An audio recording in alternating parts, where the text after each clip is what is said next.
बिस्मिल्लाहिर्रहमानिर्रहीम। अस्सलाम वालेकुम नाज़रीन, आप यूट्यूब चैनल देख रहे हैं। मैं इमरान ख़ान हूँ।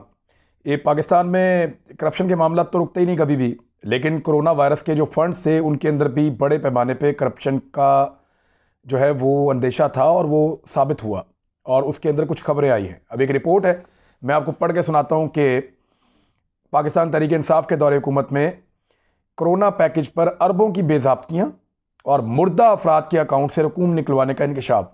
यानी ये सारा कुछ आवे का आवा ही बिगड़ा हुआ है और मुर्दा लोगों के पैसे पहले भी निकलवाए जाते थे, अब भी निकलवाए गए हैं और कोई चेक एंड बैलेंस हुकूमत अच्छे तरीके से रखने में कामयाब नहीं हुई।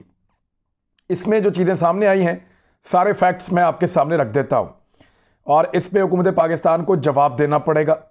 वज़ीर आज़म पाकिस्तान इमरान खान साहब खुद इसके लिए जवाबदेह होंगे क्योंकि लोगों को उन्होंने चुना था, पॉलिसी उनकी थी और उन्होंने इसको आगे बढ़ाना था। अगर इसमें करप्शन हो रही है तो वो इसमें ज़िम्मेदार हैं, उनको ज़िम्मेदारी का एहसास करते हुए ये सारा पैसा वसूलना पड़ेगा उन लोगों से।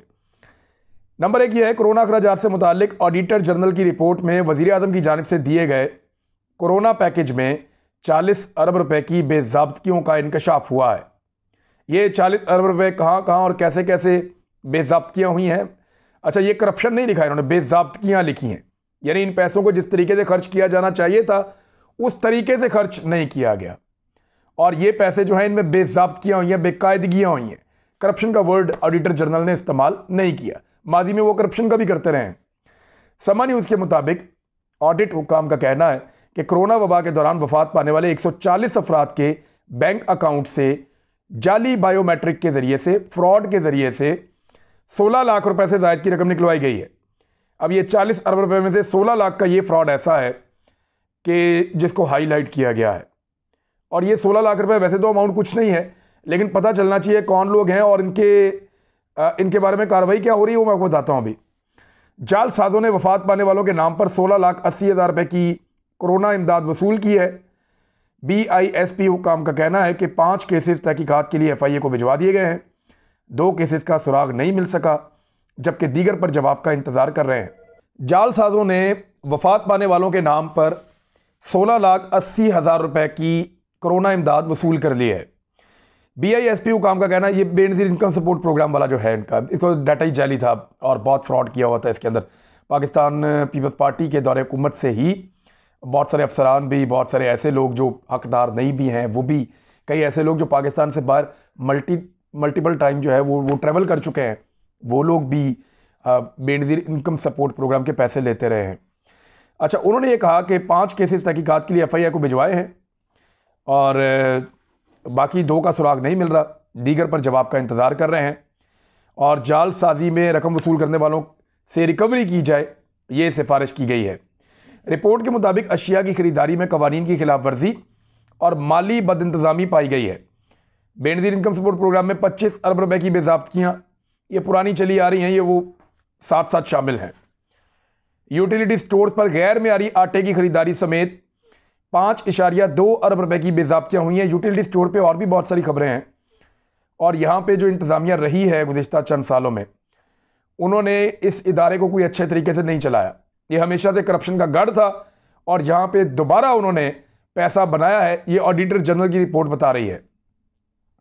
जबकि NDMA में ये एक नया इदारा था और NDMA में क्योंकि असद उमर साहब थे, एक जनरल साहब थे, बाकी कुछ और लोग मौजूद थे, तो सूबों की भी क़यादत इसके अंदर मौजूद थी और ये मिलकर फैसले करते थे पाकिस्तान के हवाले से बड़े अहम फैसले कि कोविड से कैसे निपटना है। तो NDMA जो नेशनल डिज़ास्टर मैनेजमेंट अथॉरिटी है, इसमें 4.8 अरब रुपए के अखराजात में कवानीन की खिलाफ वर्जी हुई है।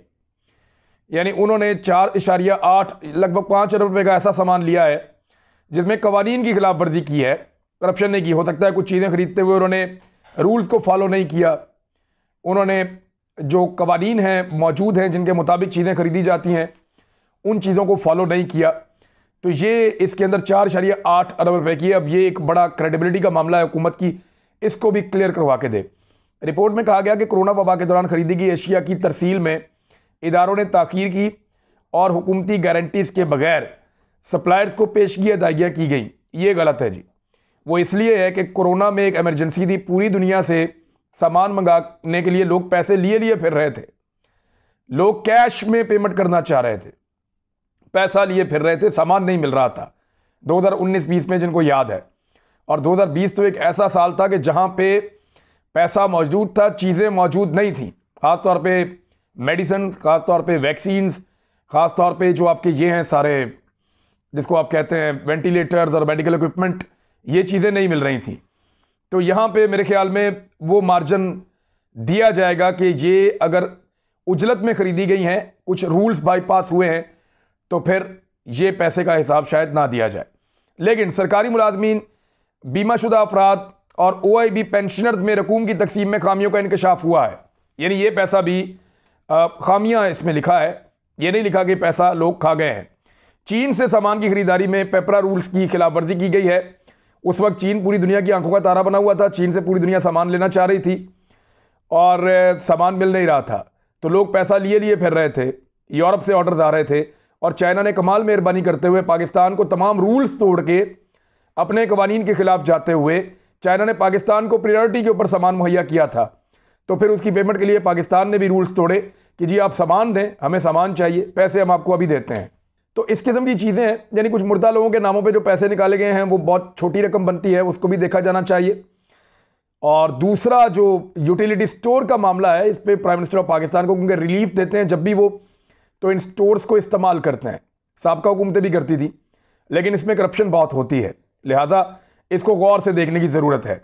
एक और ख़बर है जो करप्शन से मुताल्लिक है इसी हुकूमत में, और ये खबर जिस तरह से छपी है वो बड़ी तकलीफ दे है, और मेरे ख्याल में इस पर प्राइम मिनिस्टर ऑफ पाकिस्तान को ज़ाती तौर पे इंक्वायरी करनी चाहिए।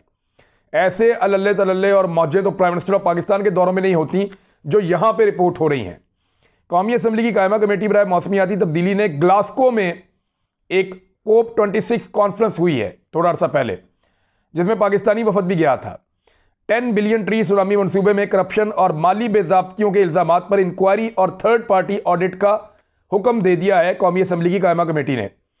कायमा कमेटी बराए मौसमाती तब्दीली का इजलास डॉक्टर मुनज़्ज़ा हसन की सरबराही में हुआ, जिसमें पाकिस्तान तहरीक इंसाफ के जो MNA हैं, ये अटक से हैं, मेजर रिटायर्ड ताहिर सादिक, उन्होंने अपनी हुकूमत को तनकीद का निशाना बनाया। मेरी इत्तला के मुताबिक मेजर साहब आइंदा पाकिस्तान तहरीक इंसाफ के टिकट पर इलेक्शन नहीं लड़ेंगे, और इनकी जिस दिन से पाकिस्तान तहरीक इंसाफ की हुकूमत आई है उसके बाद से अब तक इमरान खान साहब से एक आप समझ लें मुखालफत चल रही है। उसकी वजह यह है कि इमरान खान साहब यहाँ पे ये 2 सीटें जीते थे मेजर साहब, तो इमरान खान साहब ने कहा था कि एक आप छोड़ दें, वहाँ से मैं मलक अमीन असलम को इलेक्शन लड़ाना चाहता हूँ।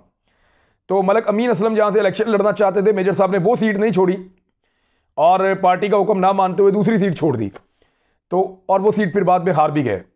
और पाकिस्तान तहरीक इंसाफ ये कहती है कि वो जानबूझकर मेजर साहब ने सीट हरवाई थी।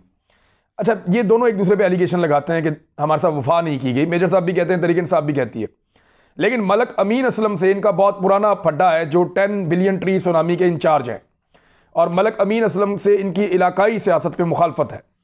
तो ये क्योंकि 10 बिलियन ट्री सुनामी मलक अमीन असलम के साथ जुड़ता है, तो मेजर ताहिर सादिक साहब का यहाँ पे एतराज़ करना कोई अचंभे की बात नहीं है, कोई अजीब बात नहीं है। इसमें उन्होंने ये कहा कि बड़े पैमाने पे करप्शन हुई है, लेकिन जो इल्ज़ामात हैं वो बड़े सीरियस हैं।